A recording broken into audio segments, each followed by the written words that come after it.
So let's open our server.js. And here we're going to write a little bit of node code.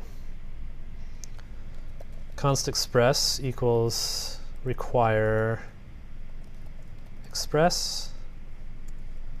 Const Mongo client equals require MongoDB.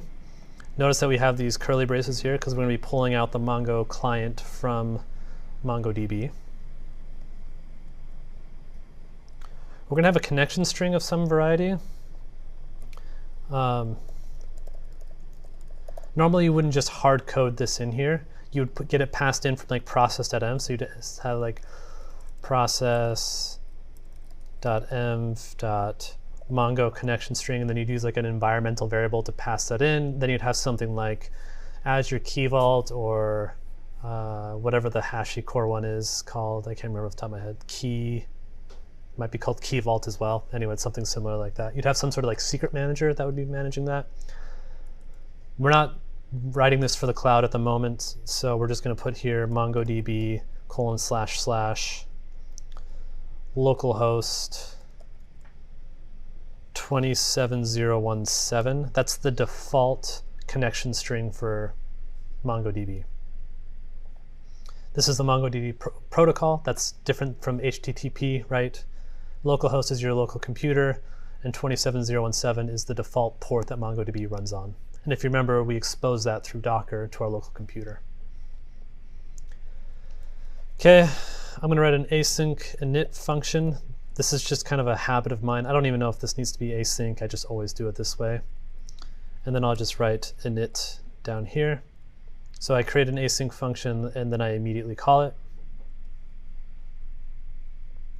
First thing I'll do is I'll get a client. First thing I want to do here is I want to indent using spaces and use 2, because this is bothering me. Here we go. So const client equals new Mongo client. You can give it the connection string. And then you have to do something here where say use unified topology. It will still work if you don't provide this, but it's just saying, hey MongoDB, use your new way of discovering servers.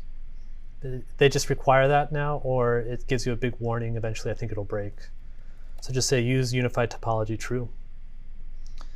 And then underneath that you're going to say await client dot connect. This will actually go out and connect to Mongo from your node server. Okay, we're going to create an express app after this. Const express equals app.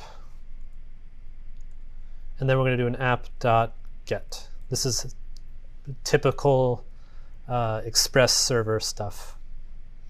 So whenever someone calls get, if you remember that's the API that we defined previously, then we want them to call this async function that takes in rec and res. If this express server stuff is looking unfamiliar to you, don't sweat it. The point of this course is not the express part. The point of this stuff is how to interact with Mongo in a programmatic setting. And again, go watch some of the Node courses on Front End Masters, and they'll help you out with this kind of stuff. So the first thing we want to do here is now we're actually going to get into our real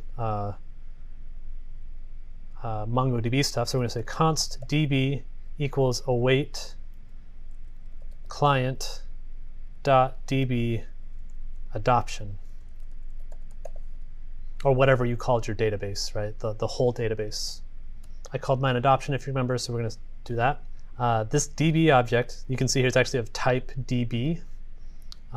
This is the same, I think it's the same, I think it's exactly the same db object that you get inside of our little shell here, right? So if I come in over here and say this one, right, db,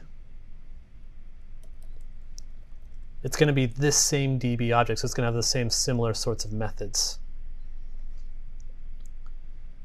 Okay, and then we're going to grab a collection, so we're going to say const collection equals db.collection pets, because that's what we called our collection. So now I have this collection object that has a bunch of methods on that I can actually use to run queries.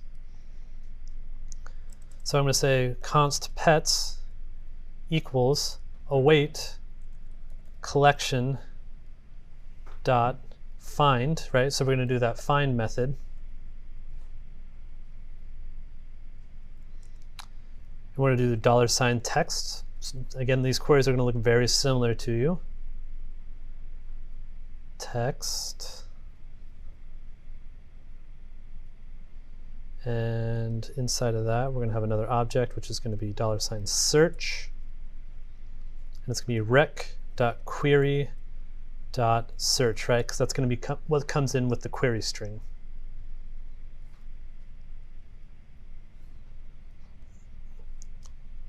And then we're going to tell it, please don't provide the ID. So we're going to use projection to omit the ID because we don't want that.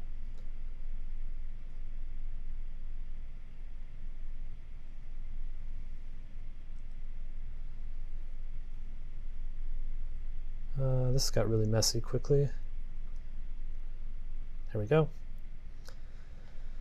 right, so this is going to be find. It's going to go find the whatever text that we search for inside of our search box. We're going to omit the ID. The next thing that we're going to do is we're going to put in a sort. So .sort. And we're going to sort by score, if you remember how we did that. So score colon another object, and then we're going to do the $meta, and we're going to do text score. Okay, we only want 10, so we're going to say .limit 10. And then here, remember it gives you back an iterator. That's actually not what we want this time. We just want the whole thing. So we're going to say .toArray. Now what's really interesting about this is until we call toArray here, stop that. You can see here that toArray here gives back a promise, right? That's actually what invokes the query. Like you need some sort of like final action that says, all right, MongoDB, I've constructed all this stuff, go get it. So toArray is one of those methods. There's other ones. But if you notice here, like limit, for example, it's still a cursor. You're still building your query. So for example, I think you can call next here. So next would actually give you the first bit of whatever that cursor has to give. But because we're calling toArray, toArray says give me everything that matches this, but we've limited to 10, so it's not that much. So now pets, if you look at this, it's going to be an array of stuff that our Mongo array, or that Mongo gave back to us. So here we can say res.json status OK, and then we can say pets, or if you remember JavaScript, you can just say pets, and that'll be the same thing as pets:pets. And then you have to say .end, and that'll send back the API response from get. That's it. I mean, that's the entirety of writing Mongo queries for Node.js. A couple more things to put in here. You have to give it a port, so I'm going to say const port. I'm just going to give it 3000. You're going to say app.use express.static /static. So this will serve our index.html. If we put CSS files in there, that would work as well. But that's what this is doing. It says, hey, everything inside of my static directory serves statically. App.listen port.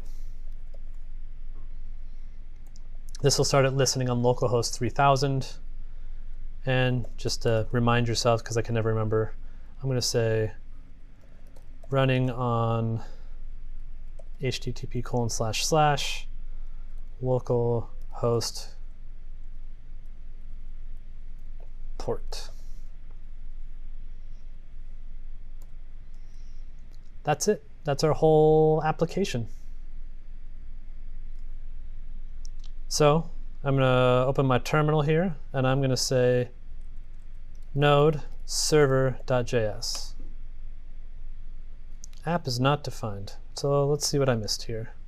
Did I forget to? I did this opposite way. App equals express. So I changed line 12 here. You want line 12 here to say const app equals express. Not the other way around. I messed that up. Okay, let's try that again. There we go, running on localhost 3000. So now I should be able to open this in my browser here. Got a nice little search bar here. So let's say Luna Havanese. And you can see here it is returning stuff out of our database. Or I could say reptile, Fido, reptile. Or I don't know, cat, African gray. There you go.